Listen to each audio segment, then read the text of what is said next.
L'incroyable histoire d'Anselme Adornes. Aventure historique. Une histoire open saga. Au fil de ce récit, les mots les plus anciens seront soulignés pour vous. Leur sens vous attend sur open-saga.com avec toutes nos histoires. Bonne écoute à vous, chers voyageurs du temps. Chapitre 3. Le duc l'arrache à Bruges pour l'Écosse. Le matin où la chambre du conseil demanda un nouveau visage, ce fut le sien qu'on inscrivit sur la liste. Anselme Adornes n'avait pas reposé la main sur une lance depuis des années. À la place, il signait. Des registres d'accises, des reconnaissances de dettes, des comptes de la léproserie. Sa charge changeait de nom presque chaque automne.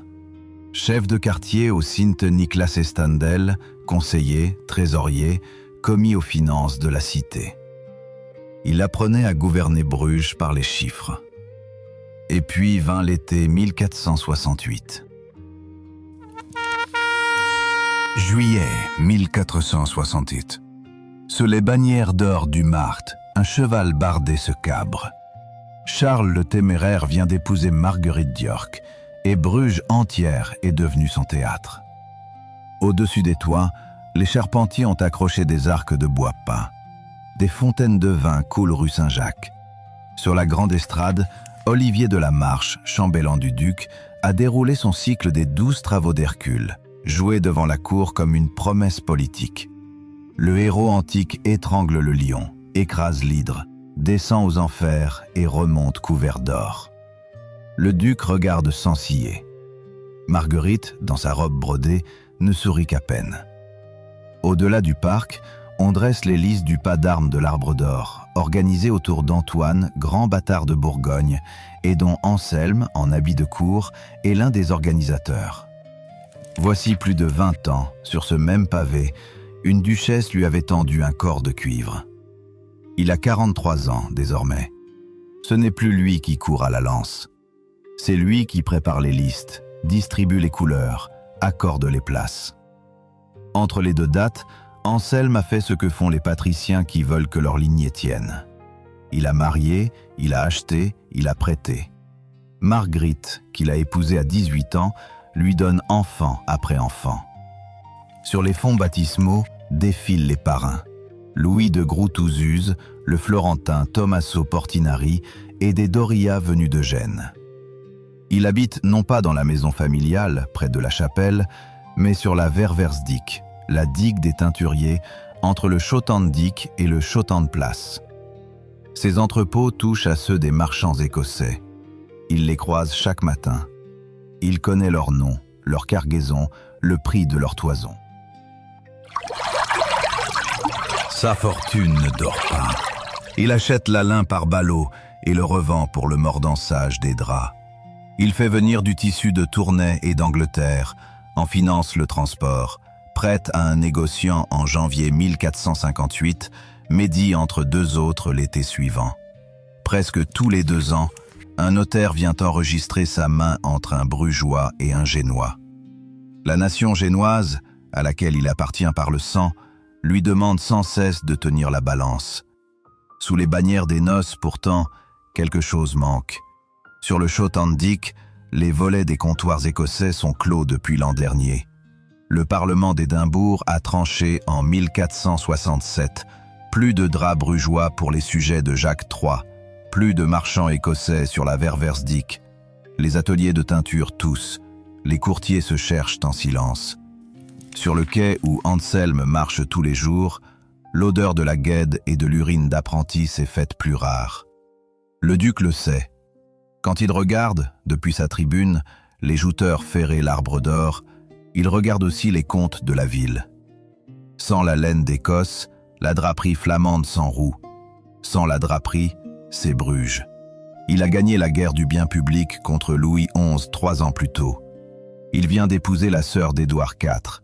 Il a besoin d'argent et d'un homme qui parle le drap, la lin, le latin, qui connaissent les marchands de Berwick et les capitaines hanséatiques et qui ne tremblent pas devant un parlement étranger.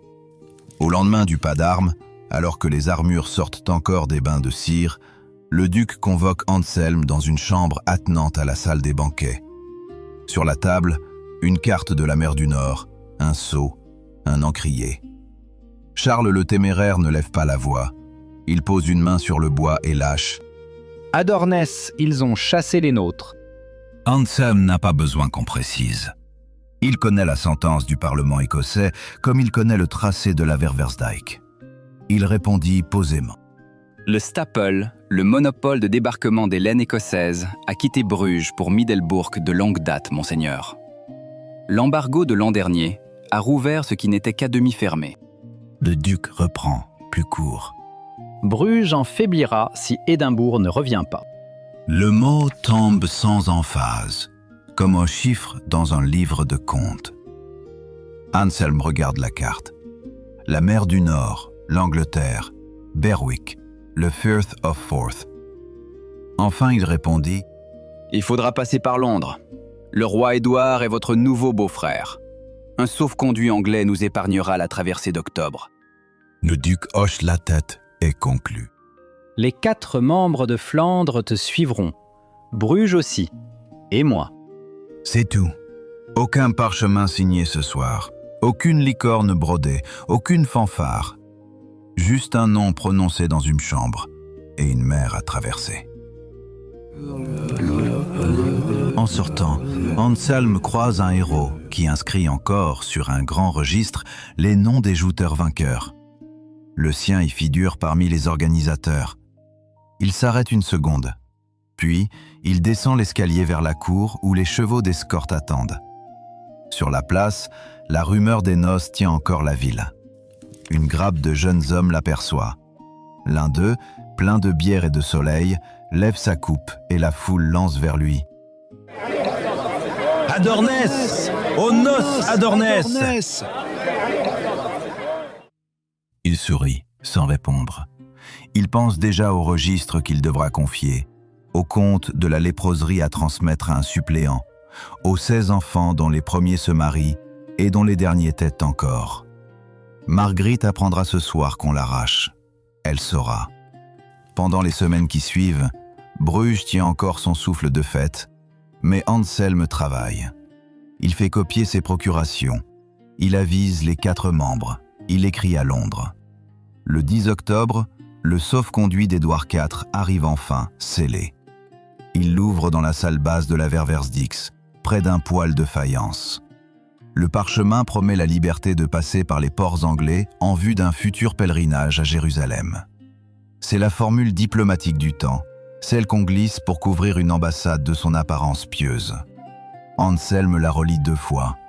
Le mot « Jérusalem » reste dans sa tête, suspendu comme un autre voyage à venir. Il retourne au palais ducal une dernière fois avant l'embarquement. Charles le Téméraire a remis l'habit du conseil et la voix sèche du chef de guerre. Il confie à Anselme, par un geste, l'autorité de parler au nom de Bruges, des 4 membres et de la maison de Bourgogne devant le roi Jacques III. C'est beaucoup pour un homme qui n'a aucun titre de noblesse étrangère et dont la seule chevalerie tient au corps de cuivre d'une duchesse autrefois sur un pavé. Le duc ordonna. « Ramène-les. » Anselme s'incline. Il ne demande pas combien d'hommes, ni combien d'or, ni combien de mois. Il sait que rien de tout cela ne se demande à voix haute. Il a le sauf-conduit anglais, il a la voix du duc, il a la connaissance des quais et des marchands. Le reste s'écrira en mer. Sur la Werversdijk, les volets des comptoirs écossais resteront clos jusqu'au printemps. Anselme s'engage à embarquer dès l'automne. Mais cela, c'est pour la traversée d'octobre, et pour ce qui attend à Édimbourg, sous un sceau qu'il n'a pas encore vu.